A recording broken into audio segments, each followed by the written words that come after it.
Hi, everybody.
Just doing a brief video.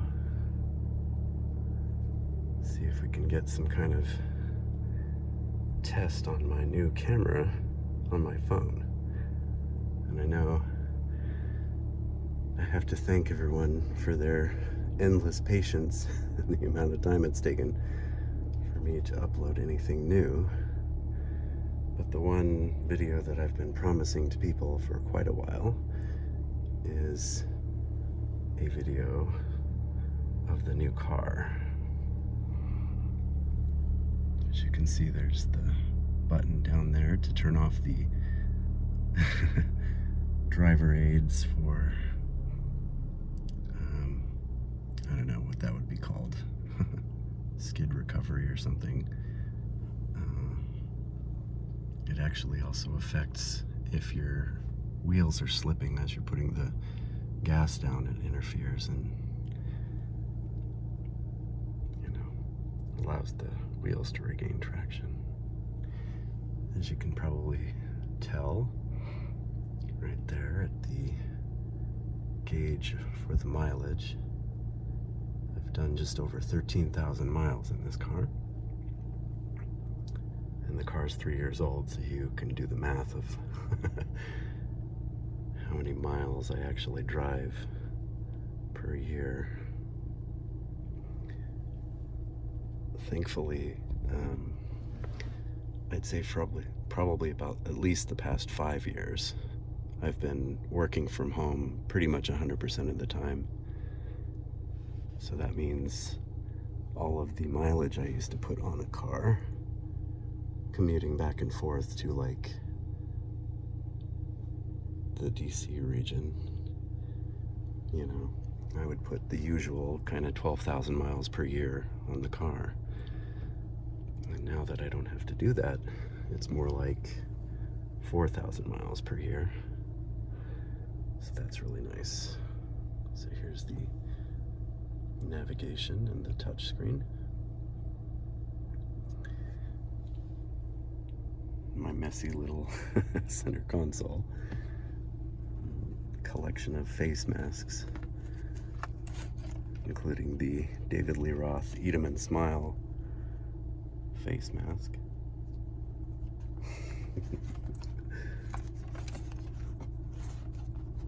And a little bottle of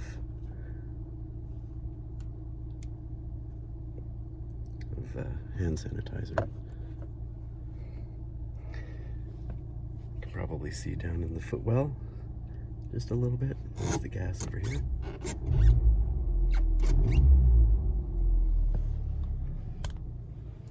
Clutch is down there.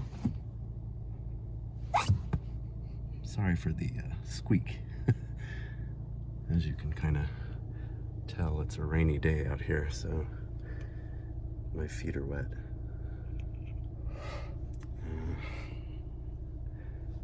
As you can see, the car is a 6-speed manual transmission, of course, since it's a Type R.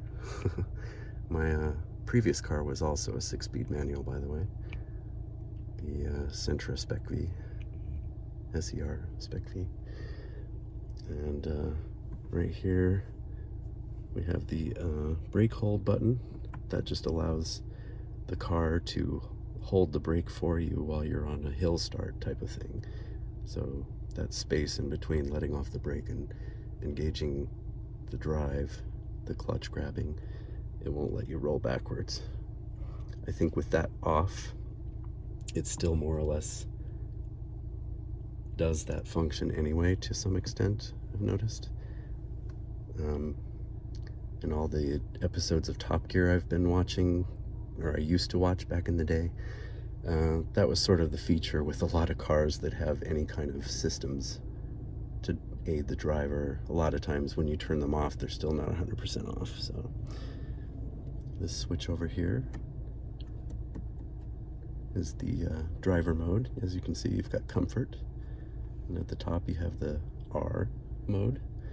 In the middle, so to speak, it's not marked, but is the sport. And as you can see in the dash, sport is the default setting I have right now. So when I just turn the car on, it goes to sport mode. Sport mode's nice because it's sort of a blend of responsiveness, but also doesn't just waste gas, or I don't know, it has something to do with the turbo function and the power delivery, but I think it also affects the ride. Obviously the suspension has some different settings. So here we go to comfort mode.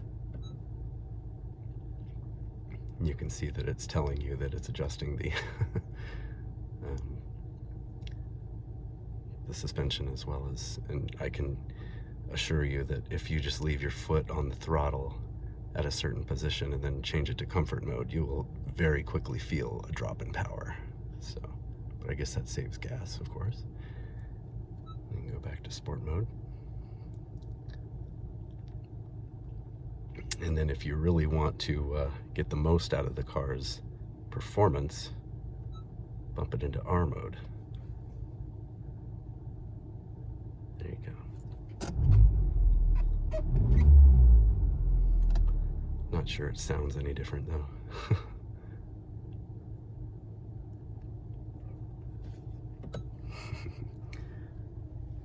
Here's some of the navigation. I really don't spend a lot of time messing around with this.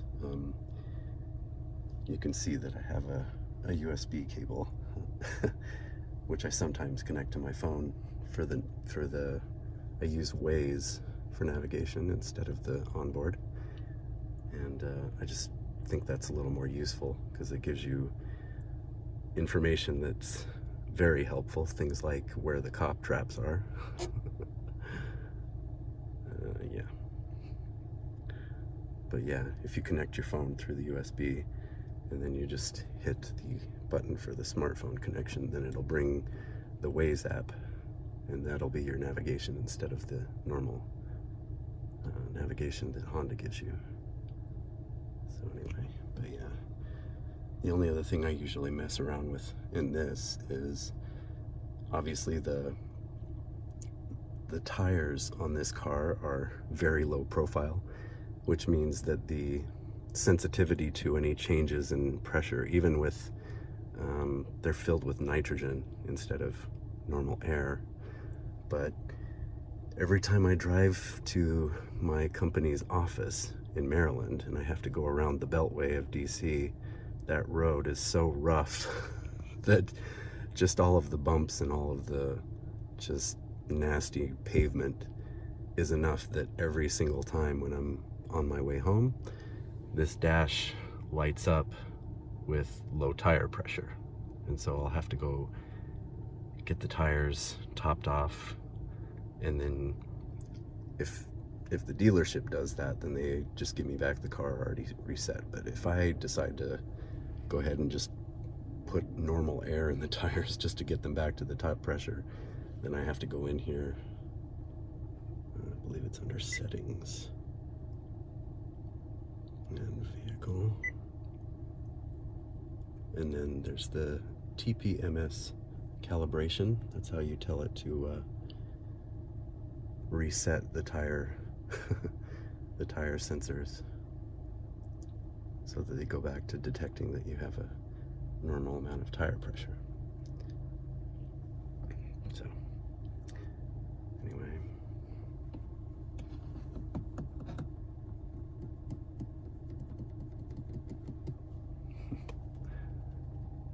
You can see the trim in here.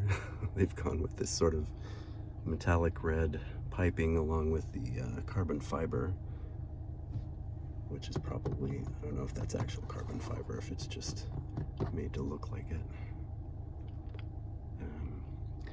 But I can say that this car, they have gone to a lot of trouble to make it as light as possible, because this car is as big and much wider than the Sentra I had, but it weighs the same.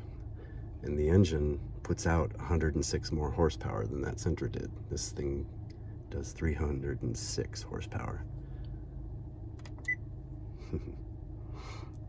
Whereas the Sentra made only 200.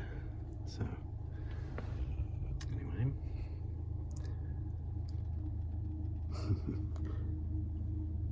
Nice practicality of having a hatchback.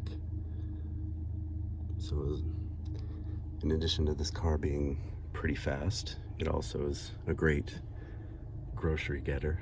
It's got a nice sound system, but again, when I'm driving by myself, I almost never use it. The only soundtrack I need is here in the engine, so that I can properly time my downshifts and things like that. Yeah. So anyway. Well, hope you enjoyed that little quick look at the car. Sometime I'll try and do more of a real walk around in nicer lighting, but since I have a better phone now, I think it might do better quality video than the camera I was using before. So, and I'm hoping that the sound will also be good. So yeah, here's a quick look at the steering wheel.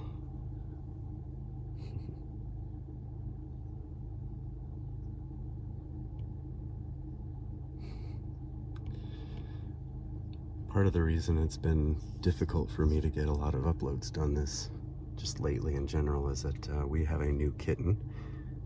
He's a year old now, but there's been a lot of back and forth to the vet, just taking care of his routine stuff, but also he had a lot of trouble with ear mites, and so there's been a lot of back and forth extra trips to the vet just to take care of things like that. And so yeah, things are more chaotic at home than I can, not often find the time to get away and have a quiet moment to make a video. But anyway, I have some pretty cute pictures of our new kitten sitting on the dashboard of this car, sitting here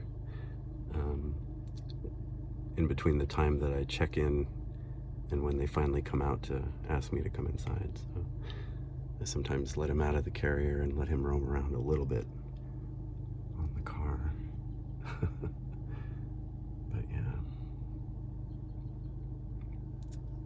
So, all right. Well, like I said, I hope you enjoyed that little quick video clip here, and we'll see you soon, I hope. I'm gonna hope that if this turns out nice using this camera, I might actually find some more things that I can make quick videos of. So, all right. Well, thanks again if you're still watching. I really appreciate all the support, and I really appreciate all the messages of people who are still interested in my videos. So, thank you so much. I really appreciate it. All right, bye for now.